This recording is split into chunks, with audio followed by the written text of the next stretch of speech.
당신의 고향이 사라질 것이라는 예언을 듣는다면 정말로 믿으시겠습니까?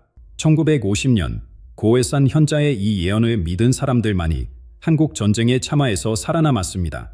정감록에 기록된 예언의 80%가 이미 실현되었지만 대부분의 한국인들은 자신의 운명을 바꿀 수 있는 이 고대 문서의 경고를 아직도 모르고 있습니다. 김덕주 선생이 벌집 같은 집을 예언했을 때 사람들은 비웃었습니다. 하지만 오늘날 우리는 그 예언 속에 살고 있지 않습니까? 우리 아파트가 바로 그것입니다. 정감록은 단순한 예언서가 아닙니다. 그것은 우리 민족의 생존 가이드입니다.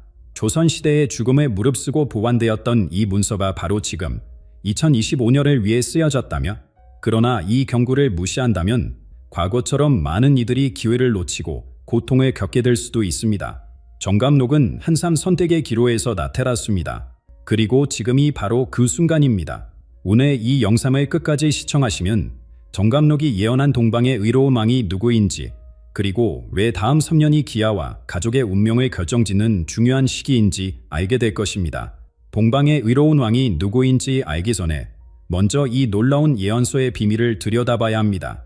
우리 조상들은 왜 목숨을 갈면서까지 이 책을 지켜냈을까요? 조선 말기, 나라가 흔들리던 시기에 이재함과 정감 같은 현인들이 붓을 들었습니다. 그들이 남긴 글이 바로 정감록입니다. 이 책은 그저 미래를 점치는 것이 아니라 민족의 생존을 위한 지도였습니다. 정감록을 펼치면 가장 먼저 눈에 들어오는 것은 조선 왕조의 몰락에 관한 예언입니다. 왕조가 500년을 넘기지 못하고 무너질 것이라는 경고는 그 당시 사람들에게 충격이었습니다. 하지만 역사는 이 예언을 그대로 따랐습니다. 이 책에는 더 놀라운 내용이 있습니다. 근정세기라 불리는 황금시대가 올 것이라고 말합니다. 혼란과 어둠 뒤에 찾아올 빛의 시간입니다. 이 시기에는 사람들이 다시 자연과 조화를 이루며 살게 된다고 합니다. 그리고 가장 중요한 예언, 바로 총도량이라 불리는 위로운 지도자의 등장입니다. 한국의 마이트레야, 민족을 구원할 메시아에 관한 이야기입니다. 그는 혼란의 시기에 나타나 백성들을 새로운 시대로 인도할 것이라고 합니다. 이런 내용 때문에 조선 정부는 정감록을 엄격히 금지했습니다. 이 책을 소유하거나 읽는 것만으로도 처벌받았습니다. 왜일까요? 권력자들은 백성들이 희망을 품게 되는 것을 두려워했기 때문입니다. 현 체제가 무너지고 새로운 시대가 온다는 메시지는 그들에게 위협이었습니다. 수백 년이 지난 지금, 정감록은 단순한 옛 문서가 아닙니다. 많은 한국인들은 이 예언서가 우리 민족의 순환적 역사를 담고 있다고 믿습니다. 무너짐과 다시 일어섬, 이 패턴이 지금 21세기에도 적용된다는 것입니다. 우리가 지금 겪고 있는 사회적 변화와 혼란이 정감록에서 말하는 새 시대의 전조일까요? 많은 영적 지도자들은 이미 그렇다고 말합니다. 정감록의 말씀이 얼마나 강력한지 진정으로 이해하려면 이 고대 예언서의 내용을 마치 직접 읽은 것처럼 미래를 내다본 한국의 현인들의 이야기를 들어봐야 합니다. 정감록의 예언이 종이 위에만 머물렀다면 그저 흥미로운 이야기에 불과했을 것입니다. 하지만 이 예언은 실제 우리 민족의 삶과 죽음을 갈랐습니다. 고해산 현자의 이야기가 바로 그 증거입니다. 정감록은 혼란의 시기에 생존하는 방법을 명확히 알려주었습니다. 난세를 만나면 남쪽으로 가라는 구절이 있습니다. 그리고 낙동강 이남에 머물러야 화를 피할 수 있다고 했습니다. 이 말이 얼마나 중요한지 고해산 현자는 알고 있었습니다. 1945년 해방의 기쁨이 채 가시기도 전에 고해산에 사는 한 노연자가 마을 사람들에게 경고했습니다. 모두 낙동강 남쪽으로 피하라. 곧 큰 전쟁이 일어날 것이다. 사람들은 의아해했습니다. 일제의 압박에서 벗어난 지 얼마 되지 않았는데 또 무슨 재앙이 올 것인가? 편자는 계속해서 말했습니다. 정감록에 쓰여 있다. 이 땅에 피바람이 불 것이며 오직 남쪽에 있는 자들만이 살아남을 것이다. 일부 사람들은 웃으며 떠났습니다. 하지만 몇몇 가족들은 그의 말을 믿고 짐을 싸서 낙동강 너머로 이주했습니다. 그리고 5년 후 1950년 한국 전쟁이 발발했습니다. 고해산이 있는 지역은 격전지가 되었습니다. 폭격과 학살로 마을 전체가 사라졌습니다. 하지만 현자의 말을 듣고 낙동강 이남으로 피한 사람들은 살아남았습니다. 정확히 정감록이 예언한 대로 남쪽에 보호받은 자들이 되었던 것입니다. 이 일은 단순한 우연이 아닙니다. 고해산 현자는 정감록의 가르침을 깊이 이해하고 있었고 그 지혜로 많은 생명을 구했습니다. 오늘날까지도 그 지역 사람들은 이 이야기를 전설처럼 절하고 있습니다. 정감록의 가장 심오한 예언 중 하나는 바로 통일에 관한 것입니다. 남쪽으로 피한 자들이 다시 북으로 돌아갈 때 땅이 하나 되리라라고 기록되어 있습니다. 이는 단순한 지리적 이동이 아닌 깊은 영적 의미를 담고 있습니다. 정감록은 이 북으로의 귀환을 세 단계로 설명합니다. 첫째, 마음의 귀환. 남과 북이 서로를 그리워하는 마음을 갖는 것. 둘째, 문화의 귀환. 반절된 문화와 전통을 함께 나누는 것. 셋째, 영포의 귀환. 물리적 경계가 사라지는 것입니다. 지금 우리는 첫 번째 단계를 지나고 있으며 점차 두 번째 단계로 나아가고 있습니다. 고해산 현자의 예언과 정감록의 말씀대로라면 언젠가 우리는 완전한 풍요에 이를 것입니다. 그리고 이것이 바로 정감록이 말하는 근정세기, 황금시대의 시작이 될 것입니다. 하지만 정감록은 고해산 현자의 예언으로 끝나지 않습니다. 이 고대 문서는 새로운 도시대, 변화하는 삶의 방식, 그리고 물질을 넘어보는 눈을 가진 지도자들에 대해서도 이야기했습니다. 김덕주 선생이 바로 그런 특별한 통찰력을 가진 사람이었습니다. 고해산 현자가 지리적 예언으로 사람들을 구했다면 김덕주 선생은 우리가 살아갈 세상의 모습을 정확히 내다보았습니다. 그의 눈에는 우리가 볼 수 없는 것이 보였습니다. 정감록에는 이런 구절이 있습니다. 이중에 눈을 가진 자가 나타나리니 그는 시간의 물처럼 흐르는 강으로 볼 것이라. 김덕주 선생이 바로 그런 사람이었습니다. 그는 1920년대 경산북도의 작은 마을에서 살았지만 그의 영적 시야는 100년 후의 세상까지 뚫어볼 수 있었습니다. 마을 사람들은 처음에 그를 미쳤다고 생각했습니다. 그가 말하는 것들이 너무 순당했기 때문입니다. 하늘에 나는 철새 같은 것들이 불을 뿜으며 하늘을 가득 채울 것이다. 지금 우리는 이것이 비행기와 헬리콥터를 묘사한 것임을 알고 있습니다. 그러나 김덕주 선생의 가장 놀라운 예언은 이상한 군인들의 도래였습니다. 그는 머리에서 발끝까지 새로 만든 옷을 입고 얼굴은 보이지 않으며 말도 하지 않는 군인들에 대해 이야기했습니다. 현대의 특수부대와 완전 무장한 군인들의 모습을 정확히 묘사한 것입니다. 당시에는 상상할 수 없었던 광경이었지만 지금은 우리 일상의 일부가 되었습니다. 더 놀라운 것은 김덕주 선생이 현대 도시의 모습을 예언한 것입니다. 사람들은 벌집 같은 집에 살게 될 것이다. 집이 하늘로 솟아오르고 사람들은 땅에 발을 딛지 않고 살 것이다. 이것은 현대 아파트 단지의 모습을 완벽하게 묘사한 것입니다. 정감록에도 이와 유사한 구절이 있습니다. 새로 된 집들이 하늘에 향해 솟아오르고 사람들은 서로 옆에 살면서도 얼굴을 모르리라. 오늘날 우리가 사는 아파트 생활과 얼마나 닮았습니까? 이웃의 얼굴도 모른 채 수십 년의 같은 건물에서 살아가는 우리의 모습이 정확히 이 예언과 일치합니다. 김덕주 선생은 이런 물리적 벼라 너머의 의미도 산용했습니다. 벌집 같은 집에 사는 사람들은 몸은 가까이 있어도 마음은 멀어질 것이다. 서로의 눈을 보지 않고 목소리를 듣지 않으며 살게 될 것이다. 오늘날 우리가 경험하는 부시의 수혜와 단절을 정확히 예견한 것입니다. 정감록과 김덕주 선생의 예언은 단순히 물리적 변화를 말하는 것이 아닙니다. 그들은 이런 벌집 같은 집이 인간 연결의 붕괴와 통제된 사회의 등장을 상징한다고 보았습니다. 사람들이 서로에게서 멀어지고 자연과의 연결도 잃어버리는 시대가 올 것이라고 경고했습니다. 그러나 이 예언에는 희망의 메시지도 담겨 있습니다. 정감록은 이러한 부스들이 큰 변화가 일어날 것이라고 말합니다. 벌집 같은 집들 사이에서 새로운 깨달음의 물결이 시작될 것이라는 예언입니다. 김덕주 선생도 벽이 무너지고 사람들이 다시 서로를 보게 될 날이 올 것이라고 말했습니다. 우리가 현재 살고 있는 이 수직적 도시대, 우리가 매해 경험하는 이 수혜는 사실 정감록이 예언한 황금시대 직전의 필연적인 과정이라는 것입니다. 큰 결말은 항상 혼란에서 시작됩니다. 우리는 지금 그 과정에 살고 있습니다. 도시의 콘크리트 벽 사이에서 변화의 씨앗이 자라고 있는 동안 산속에서는 또 다른 예언의 열쇠를 진 한 남자가 조용히 돌을 쌓고 있었습니다. 그것은 마치 고대 예언의 연속과도 같았습니다. 도시의 콘크리트 미로에서 벗어나 산으로 눈을 돌려보면 우리는 또 다른 형태의 예언을 발견하게 됩니다. 돌로 만들어진 침묵의 예언, 마이산의 돌탑이 바로 그것입니다. 정감록은 분명히 말합니다. 성스러운 산에서 하늘의 징조가 나타날 것이며 그곳에 세워진 탑이 새로운 시대의 축이 될 것이다. 많은 사람들이 이 구절을 단순한 상징으로 여겼지만 이가병 선생은 이것이 문자 그대로의 지시라고 믿었습니다. 마이산은 예로부터 신비한 산으로 알려져 왔습니다. 두 개의 봉우리가 여성의 가슴처럼 솟아있어 마이라는 이름이 붙었으며 이곳은 오래전부터 영적 에너지가 가는 장소로 여겨졌습니다. 정감록은 이런 상봉산이 특별한 의미를 지닌다고 말합니다. 1950년대 전쟁의 상처밭에 아물기도 전에 이가병 선생은 마이산에서 특별한 작업을 시작했습니다. 그는 탁신이라 불리는 볼탑을 쌓기 시작했습니다. 하나가 아닌, 둘도 아닌, 그의 생애 동안 무려 80개 이상의 탑을 쌓았습니다. 이 탑들은 단순한 볼더미가 아닙니다. 각각의 탑은 음양오행의 원리에 따라 정교하게 설계되었습니다. 볼의 크기, 방향, 심지어 볼 사이의 간격까지도 우주의 법칙을 따르고 있습니다. 이가병 선생은 30년이라는 긴 세월 동안 우직성과 어깨로만 무거운 돌을 나르며 이 탑들을 완성했습니다. 사람들은 왜 그가 이런 일을 하는지 물었습니다. 이가병 선생의 대답은 간단했습니다. 내가 쌓는 것은 팝이 아니라 기도입니다.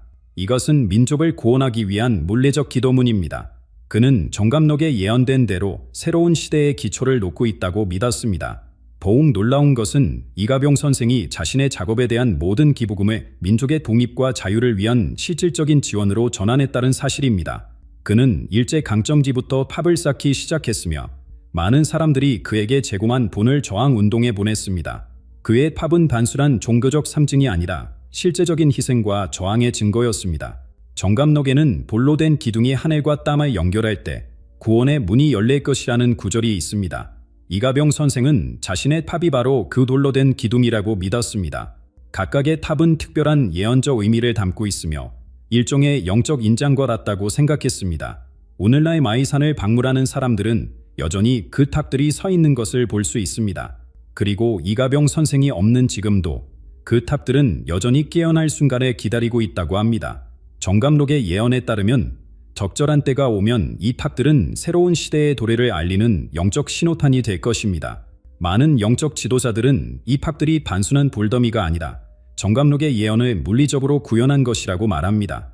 팝의 배열, 구조, 심지어 그 위치까지도 고대의 예언과 일치한다는 것입니다.